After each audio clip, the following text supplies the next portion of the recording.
Rappelez-nous votre nom. Jean-Claude Van Damme. On s'en souviendra.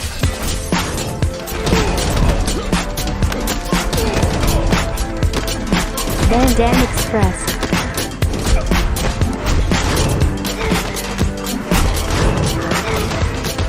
Van Damme Express.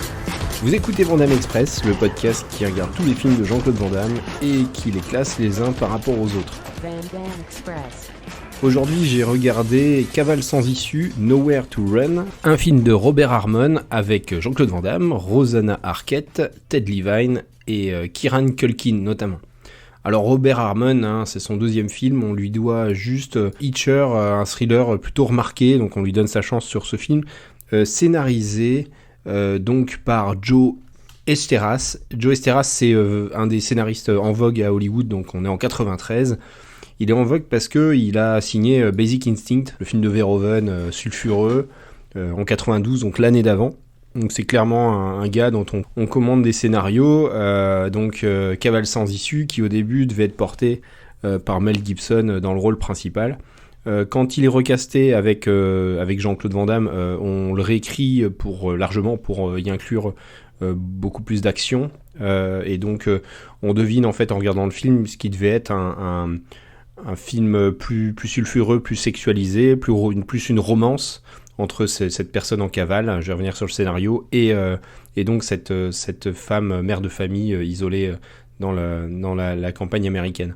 Donc Joe Esteras qui continuera à bosser pour Verhoeven parce qu'il va signer le script de Showgirls, qui est encore un film très, très sexualisé, mais pour une critique de l'Amérique que je trouve hyper efficace et qui va vraiment faire grincer des dents en 95. Voilà pour un peu le pédigré du film.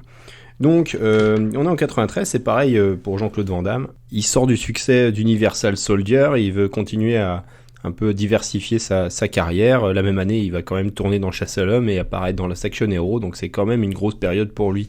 Il va retourner ensuite avec Peter Hyams, voilà, c'est vraiment une période faste où là, normalement, il doit se diversifier et faire des grands films.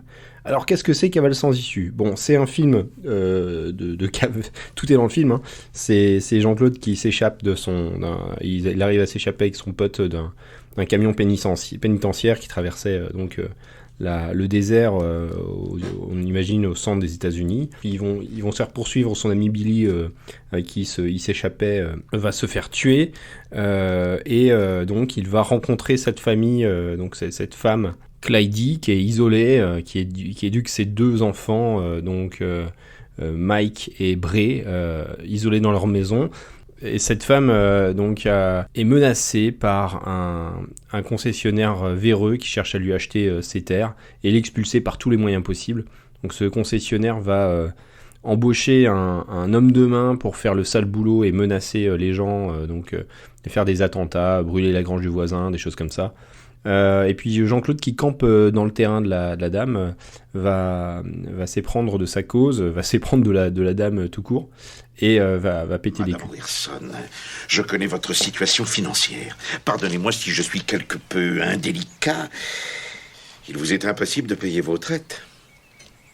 Et si vous ne pouvez pas les payer, la banque sera obligée de saisir votre terrain. Parce que vous avez mis la banque dans votre poche. La banque ne fait des saisies que depuis votre arrivée. Soit, madame, mais vous devez comprendre qu'il est nécessaire... Il faudra un mois pour avoir un commandement de saisie. Elle prendra un avocat. L'avocat vous assignera. Comptez 60 jours de délai. Il faudra que vous alliez en justice. Quand on n'est pas vendeur, on ne vend pas. Je vous demande pardon. Vous êtes qui, au juste? Mon cousin, Sam. Tiens donc, Franklin Hale, je suis véritablement ravi. Il y a de quoi s'étonner. Une petite jeune femme au milieu de son champ, et elle fait quoi de ses journées? Elle nous fout dans la merde. Au milieu de tout ça, on a le shérif, qui est clairement le plan cul régulier de Clyde. Mais pour lui, on sent qu'il y a peut-être un petit peu plus de sentiments que ça. Reste que ça va être un des pivots du film, c'est un des personnages intéressants qui va être manipulé d'un côté par le concessionnaire qui lui met la pression pour expulser la famille, et de l'autre côté, il va pas forcément vouloir, mais il y a un moment où il va être complètement jaloux de Jean-Claude, de Sam, le personnage joué par Jean-Claude. Il va retourner sa chemise plusieurs fois, Et c'est un personnage qui est plus intéressant que la moyenne. Par ailleurs, c'est un film qui est très sexualisé. On a des dialogues même avec les enfants qui parlent ouvertement de façon crue de sexe. On a des plans très érotisants sur Jean-Claude, qui se baigne nu dans le lac, et sur donc Lydie, Rosanna Arquette, qu'on voit très rapidement nue, et qui est il y a un jeu de voyeurs entre Jean-Claude et Rosanna Arquette qui vont un peu se mater largement pendant tout le film, avec des plans sur le torse de Jean-Claude, et Jean-Claude qui est plus beau que jamais en 93. Pourquoi t'as pas envoyé la balle? Tu viens d'une planète dans l'espace? Non. Et ton pistolet, il sert à quoi? T'es un méchant? Non. Les nichons, t'aimes ça? Ça m'arrive. Ah, les nichons, c'est dégueulasse. Je connais rien d'aussi dégueulasse. Je m'appelle Mike, mais tout le monde m'appelle Mookie. Comment tu t'appelles, toi? Il a un gros pénis. Bré, c'est vrai, je te le dis.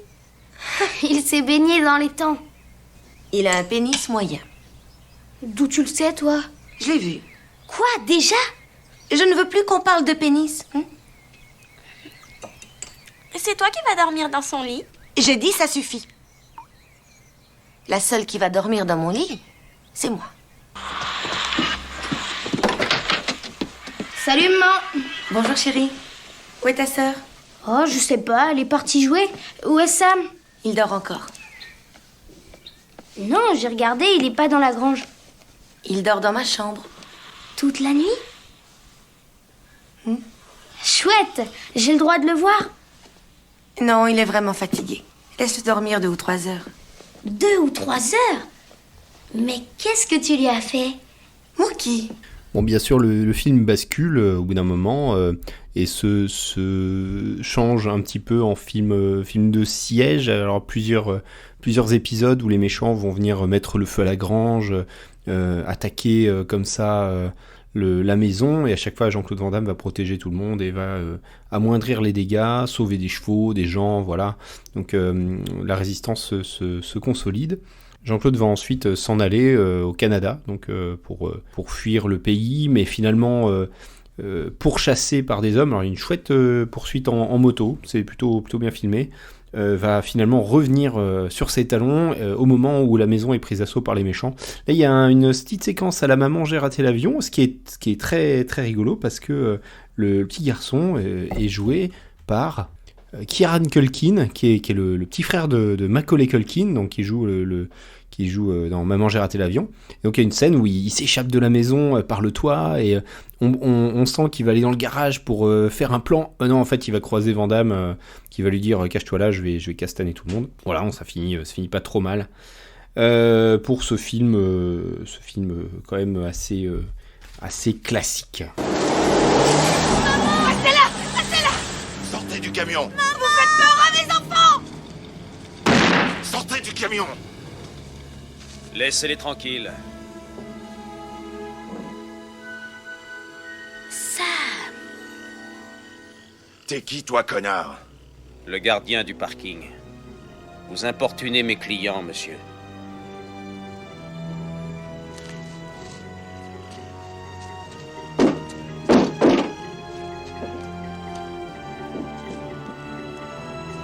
Allez, viens.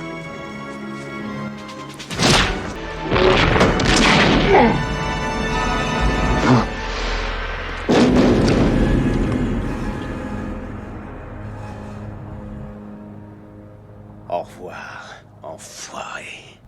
Alors qu'est-ce que j'en ai pensé, qualité artistique du film? Ce qui est dommage, c'est qu'effectivement on sent un script qui est plutôt basé sur une romance, sur du développement de personnages comme ça un peu ambigus, sur la rédemption d'un personnage, le shérif qui va être tiraillé, qui va changer et qui va... Voilà, donc ça c'est intéressant, et sur une relation un petit peu très érotisée, c'est très sexualisé. On reconnaît l'écriture de Esteras, C'est clairement pas du même acabit. Étant donné qu'il y a eu des scènes d'action qui ont été qui ont été ajoutées, le film en fait ressemble beaucoup à un long épisode du Rebelle, avec Van Damme à la place de Lorenzo Lamas. Ça fait un peu téléfilm de luxe, voilà, avec des comédiens vraiment convaincants, mais un scénario bien mince et des enjeux qui sont pas très très très intéressants. Rosanna Arquette et Jean-Claude Van Damme sont super sexy et sont érotisés, mais pas au point de Basic Instinct, où c'est pas torride, le film n'est pas torride pour autant, tombe un peu pratiquement dans le côté un peu beauf de la chose. Pour autant, c'est clairement pas un nanar, hein. C'est un film correct, j'ai dit classique, c'est un peu le problème, c'est vraiment un peu plan-plan. Je lui ai mis, pour la qualité artistique, la note de 4,5, donc légèrement en dessous de la moyenne. On peut le comparer un petit peu au Grand Tournoi, c'est moins bien que le Grand Tournoi en termes de réalisation. Voilà, je l'ai mis assez bas quand même en réalisation. Voilà, c'est mieux que The Order, c'est bien mieux que The Order, mais c'est quand même en dessous de la moyenne. Côté bagarre, je vous ai dit qu'ils avaient ajouté des scènes d'action dans ce film. Pour autant, elles sont un peu plan-plan. Alors, il y a des 3 contre 1. C'est bien réalisé. L'action est très claire. Les coups sont bien portés. Il y a des petites trouvailles de temps en temps. Je me souviens d'une caméra qui passe à travers d'un trou dans le mur. Enfin, il y a des choses comme ça. Il y a des petites trouvailles de temps en temps. Mais donc, c'est clairement pas le projet global qui éclate aux yeux. Hein. Ça fait vraiment... je vous dis, téléfilm type Le Rebelle ou MacGyver, on va dire, avec ce genre de résolution de situation. Donc bagarre, je lui ai mis 1,6. Voilà, c'est bien. Les bagarres sont bien, mais c'est clairement pas... On regarde pas le film pour ça. Voilà. Ça lui fait un total de 5,3, donc arrondi à 5, ce qui le place en 14e position, sous Piège à Hong Kong, juste au-dessus de The Order. C'est une bonne place pour lui, je trouve. Donc un film pas honteux, mais encore une fois, un truc raté. On se dit, il a un script de ce gars qui est vraiment le mec à la mode, un film qui devait échoir à Mel Gibson. Le réalisateur en fait n'a rien fait d'autre trop dans sa carrière, donc c'est un peu un accident, quoi. Ça serait tombé sur Verhoeven, on aurait peut-être eu quelque chose d'un peu plus intéressant, parce que là il a juste appliqué bêtement le script, alors que Verhoeven, quand il prenait ces scénarios là, il en faisait clairement autre chose. Là c'est clairement pas le cas. Voilà, c'était Cavale sans issue, donc ce film de 93, assez sympa à regarder. On se retrouve dans 15 jours pour un épisode rond, donc ça sera le 20e épisode, et pour l'occasion, je vais me regarder un grand classique, donc je vous garde la surprise, mais un film que je n'ai toujours pas vu et qui est toujours cité parmi les plus emblématiques de Jean-Claude Van Damme. Voilà, donc il en reste quelques-uns, donc je vous laisse essayer de deviner. Je vous retrouve dans 15 jours pour ce petit événement. Allez, salut, ciao. Van Damme Express.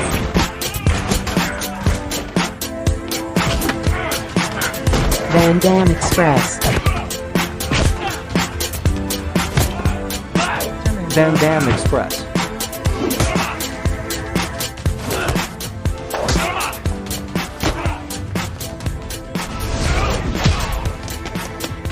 La route. Là où on va, on n'a pas besoin de route.